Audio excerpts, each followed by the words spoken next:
When it comes to furries, there's no better platform to help represent their cause than YouTube. A site that offers furries the opportunity to share their experiences and memories with the outside world.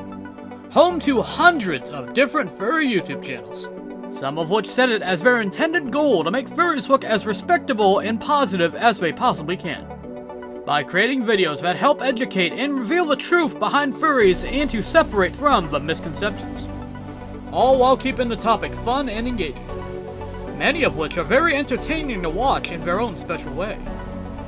And among those channels, there is one that sticks out far more than the rest. Heyo guys, my name is Beta Eta Delota, and today I would like to talk about the concept of furries. It's almost like I haven't done that already. Meet Beta Eta Delota. Hi, how are you? One of the most well-recognized channels when it comes to Furry YouTube. And for good reason. While furries have different avenues of interest besides being a furry, such as art, dancing, entertaining, gaming, and several other hobbies, it all comes together into the concept of being yourself and expressing your true colors through a sort of persona. And this is the main point to what the furry fandom is about and what makes us unique from other groups. In the furry fandom, we have a part of us that we choose to express ourselves through, known as a fursona. A fursona is simply a furry persona, where individuals can create an animal or hybrid in whatever form or species they want that best represents who they are and who they wish to be. As he is practically dipped his toes in a vast amount of different furry topics. The furry hobby acts more like a platform or niche community to meet people of similar interests. What you do and how you interact with others will shape your experiences and adventures you have in the fandom and beyond. The concept of furry is no different than any other geek or nerdy hobby relating to a common interest or franchise. It really isn't that deep. It can be a lifestyle or identity for some with a job or a stronger connection in the fandom, but overall it's just a hobby that many partake in for a variety of reasons. So ultimately, there's nothing wrong with being a furry. Approaching each of his videos with a highly in-depth analysis. Your fursona is a part of who you are, so the process of making them really should mean a lot to you. It's about the heart and soul that you put into it. So just because there are only so many color combinations or patterns, it's more about the personality and character you put into it as well. The fursona you carry with you through the fandom is a representation of you or a bunch of qualities in yourself that the fandom sees. So whether or not you want your fursona to be an extension of who you are or who you wish to be in the fandom, it's really important that in the end, you're happy with how they look or how they portray themselves, while keeping his videos engaging in his own unique entertainment style.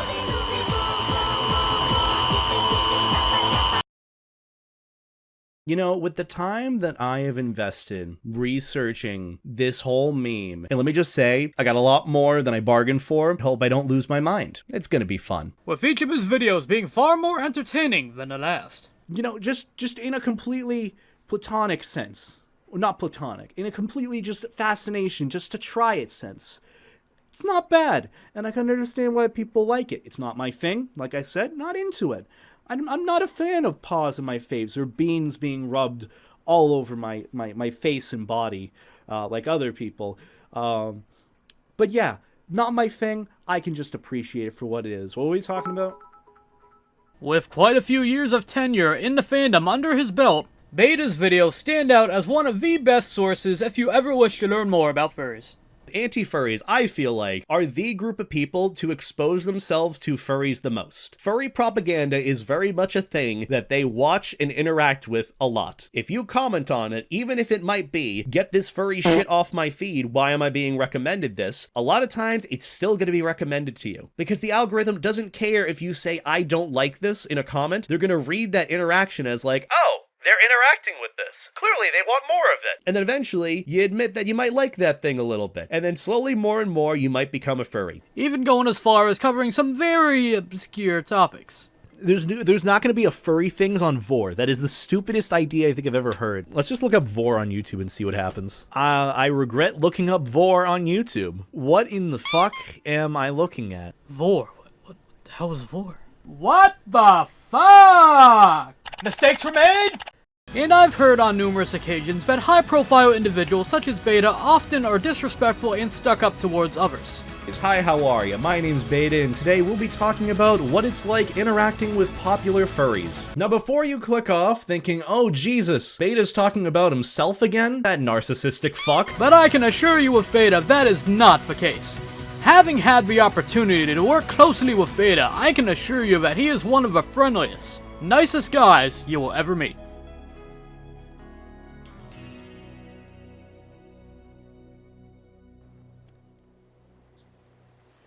Nice world you got here. Very Hey, pretty. here he is. How's it going, man? Also, hello. How are you doing? Yeah, nice to meet ya in the VR world. We'll get there to meeting IRL. Probably A&E, right? Yeah. Yeah, I'm doing good. Got VR set up. I made the mistake of trying to wire manage my PC like 2 hours before this, so I'll get back to that later, but I'm here now, so. Well, anyway, if we're ready to get started, we can... What the hell are you wearing? So how did you become a furry? How I became a furry was a few years ago. I think this was like 2016, 2017. I had sort of known about the furry fandom, like in passing, from like, you know, cringe culture and all that. You'd hear all about it. Furries are cringe and whatnot. And then one day I kind of decided to do a very satirical video called The 7 Levels of Being a Furry.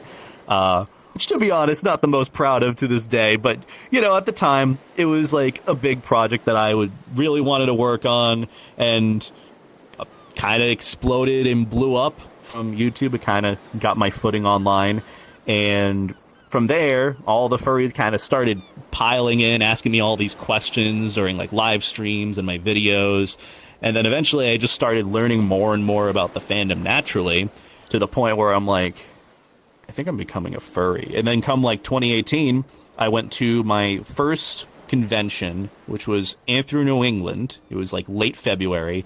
And after that first con experience, that was like the full send it for me. I'm like, okay, I'm going to be a furry now. This is what makes me happy and I enjoy it. So that's pretty much the summary of like how it happened. What do you enjoy most about the fandom? The one thing I enjoy the most about the fandom. That's like a tricky question because it's always going to vary from person to person.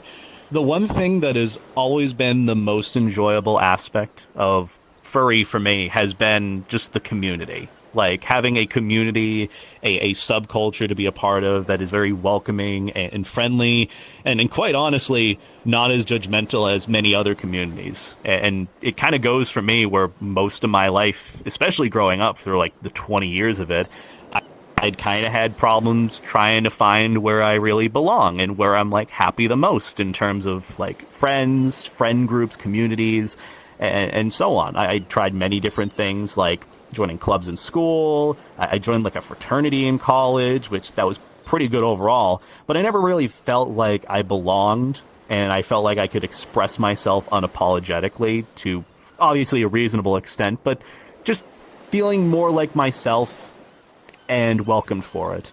And when I found Furry, the first thing that I kind of realized was how welcoming they were of others wanting to join and be a part of the community and join different like sub-hobbies within it, like artistry or fursuit making or dancing. And there's so much to it that wasn't just, you know, furry. Like there's so much more enjoyment to that.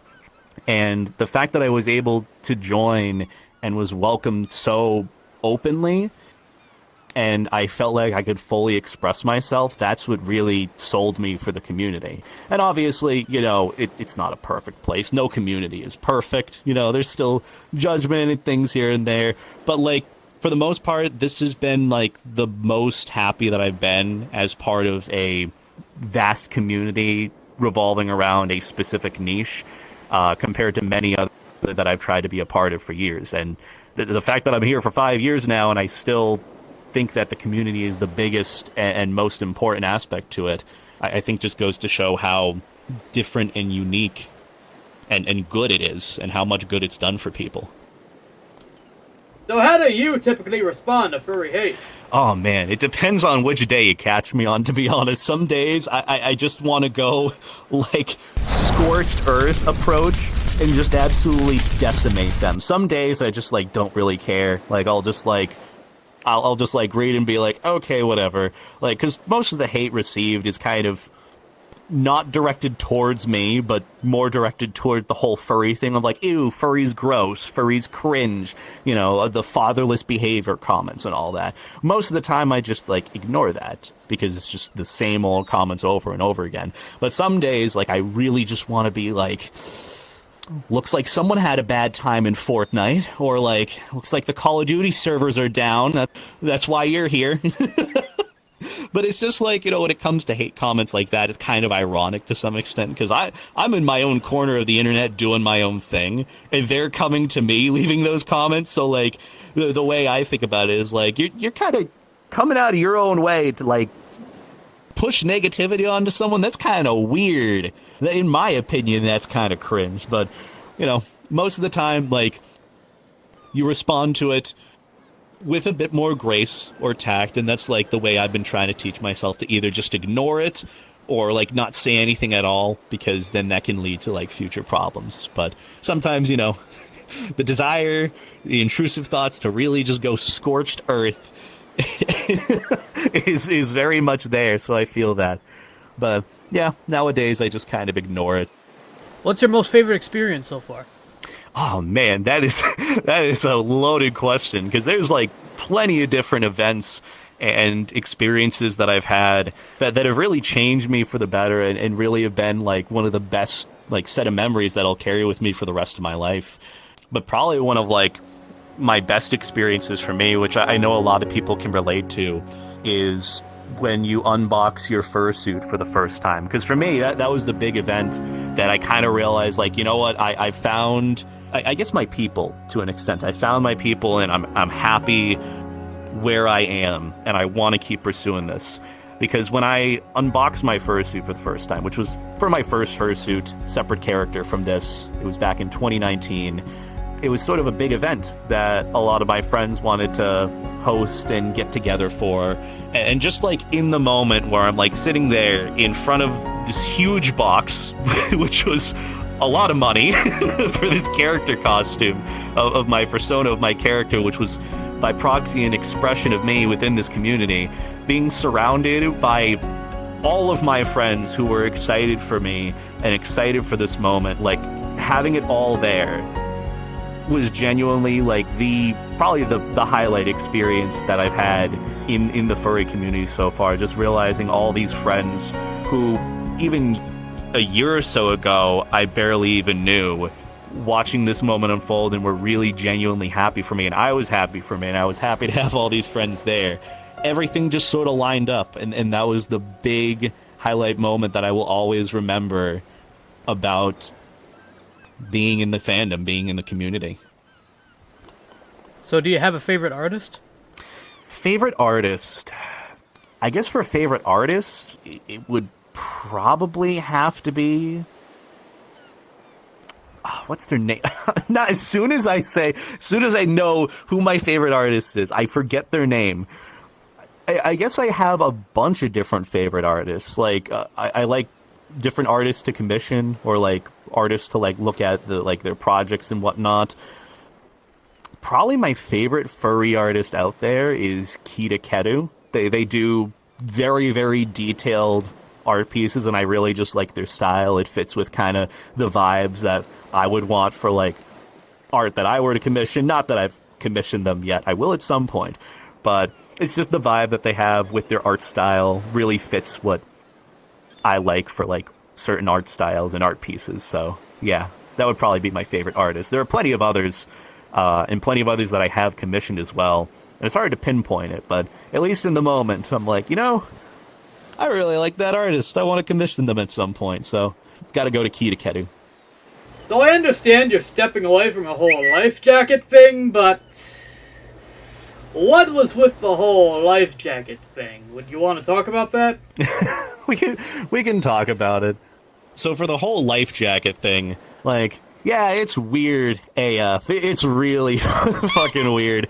But for me, it's just sort of always been like an interest that I've had. I don't know. I can't really like fully recall, besides like throughout like my childhood and years, throughout like my teen years, I was always interested in those like very vibrant yellow life jackets. I'm like, wow, they probably look really cozy and comfy to just float around in. Like, that just sounds super, super fun. Just no worries in the world, floating in the water. That sounds like super cozy and nice. And I've always been interested in it. I just never really got to try one on or had that opportunity when I was like at the pool or at the beach or at a water park or something. And then eventually the opportunity arose, and I got to like try one on in a lazy river and just float around. And honestly, like, it's one of those moments where you realize the hype that you were like building up behind it kind of matches how it like felt in the moment. And that's for me like why I kind of like life jackets. I'm like, wow, this is really cozy, this is really nice and really cool. And that's what I kind of really enjoyed, and slowly I kind of implemented that into like my persona and my character, that they like life jackets, they like the coziness and the vibes of it, and that's just kind of like what I want to go for, like the whole summertime vibe. I know it's really weird to be like specifically life jackets, but like it's just sort of a thing that stuck with me that I enjoyed and I still enjoy now, and that's pretty much the story of how it all like started and where it is. It's just like a cozy, chill, fun thing that I enjoy. Do you have a favorite fursuiter? Favorite fursuiter? I do like a bunch of different fursuiters. And every time I discover a new fursuiter that I really, really enjoy, it's always because of either like the vibes that they give or the sort of energy that their persona gives off. And probably my favorite fursuiter at the moment is Foster. I saw them at the first dance comp that I ever went to at MFF last year in 2022. I saw his performance during that dance comp, and I just fell entirely in love with the energy of his persona and his character. It's more or less kind of like a jock broy vibe, and he's got like the whole like varsity jacket for his character as well. I just love that. Like, and I've wanted to kind of implement that sort of vibe into my own persona for a long time now. But like finding someone that really embodies that, that's why he's like one of my favorite fursuiters. You could say fursuit crush, quote unquote, but I don't really use that nowadays. So what got you into a YouTube game? Oh man, that's from a while ago, because like I've been doing YouTube for well over a decade now. I think I started somewhere in like high school, right when I first started high school as well. So it's been a long time since then. But how I got into YouTube was when I started surfing the platform, perusing through videos. There was one specific style of video content that I enjoyed, which was Call of Duty commentary.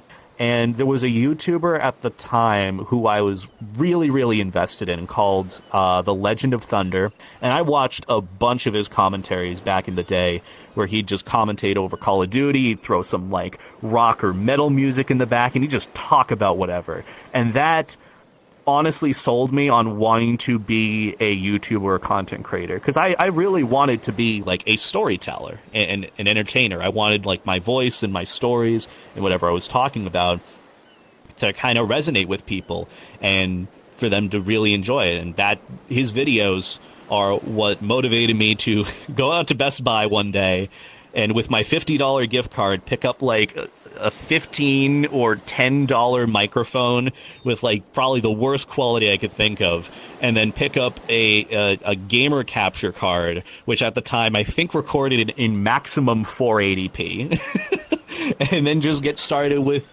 recording my videos and narrating over it later. And I think I started that in as early as 2012, 2013. What's going on, guys? It's Waffles here, or Ben Waffles, I'm going to call myself, instead of BHD Waffles. We've got some Halo 3 gameplay, along with some Halo 4 spoilers. Be prepared. There are spoilers, and info, and other stuff, and I really don't know. It's just mostly multiplayer. Please enjoy.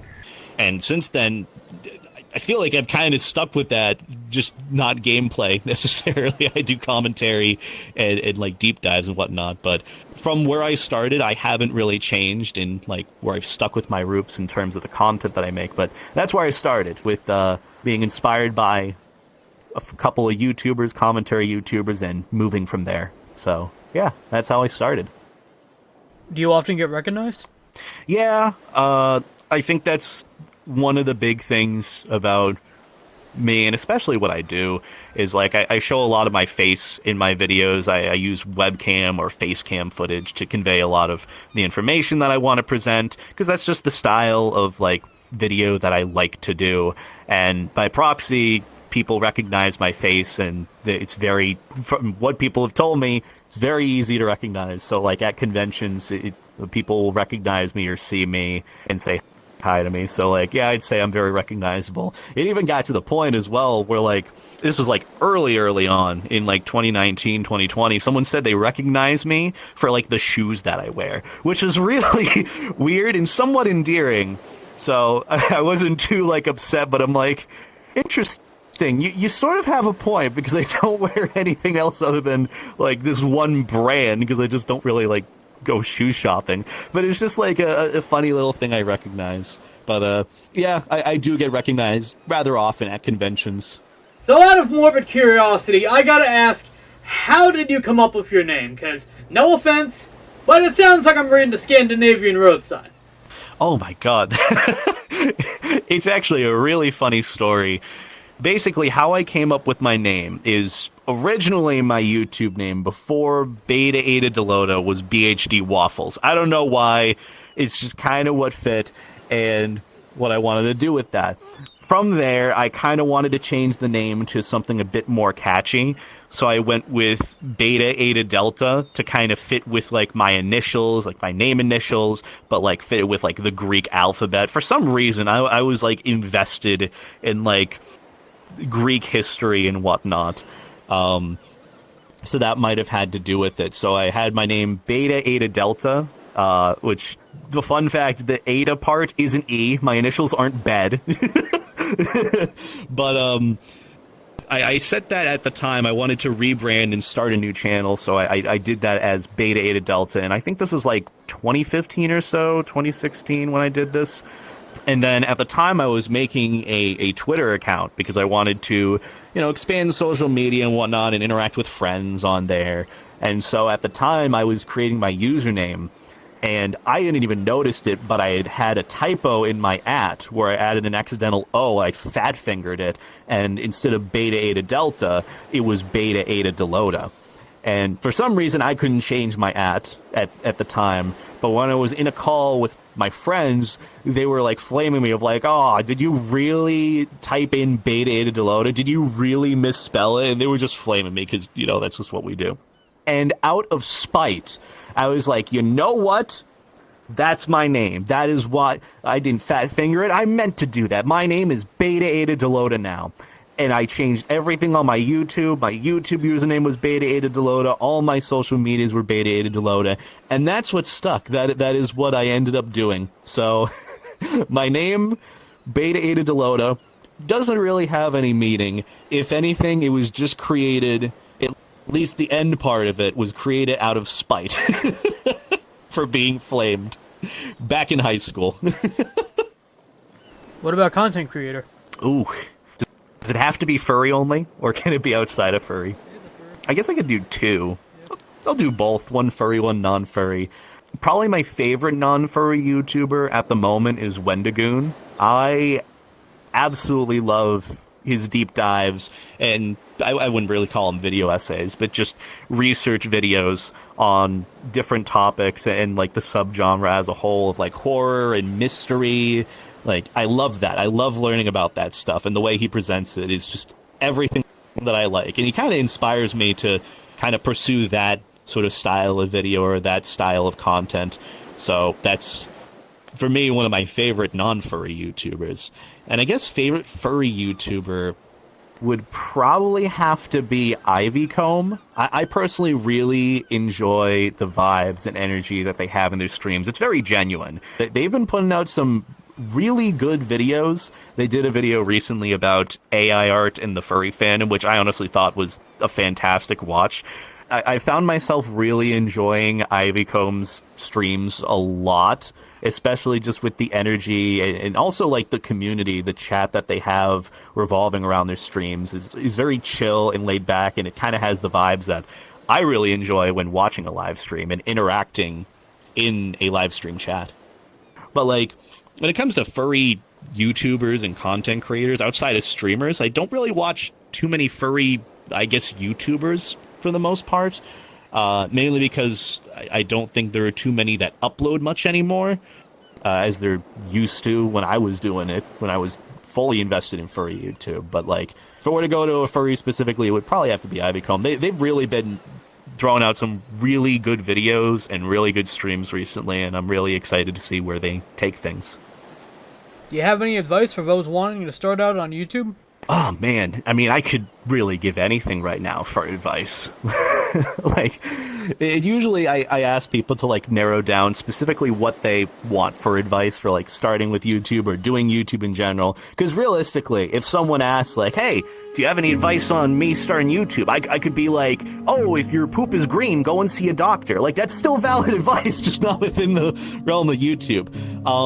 But if I were to give like any advice on YouTube, is like, don't worry about the nitty gritty about like making your first video perfect or like worrying about what your first video is going to be about. Just do it.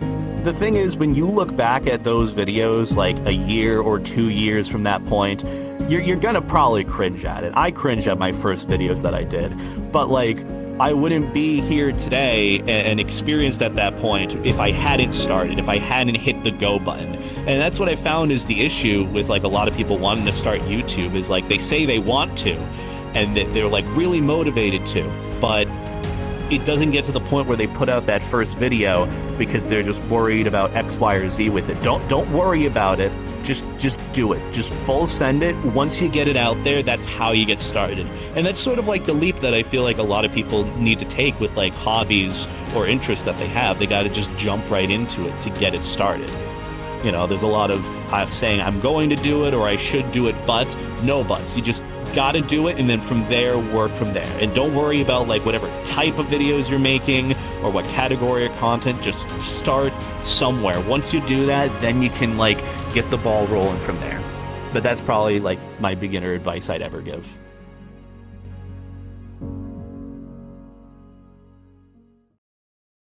So I'm not quite through with this guide just yet. After scouring the internet, I have in my hand most, if not every, furry misconception and stereotype I could possibly find. Given his tenure and experience in the furry fandom, and our somewhat mutual acquaintance, I figured what better person to ask all this stuff to than Beta himself. I'm gonna be asking him all these questions, and he's gonna be answering them to the best of his ability. What, you think I'm just gonna ask a random furry off the street all this stuff? What do you take me for, an asshole? Because I think I'm about to be. Well, here goes something. Beta, you ready for round 2? Yeah, I'm good to get started.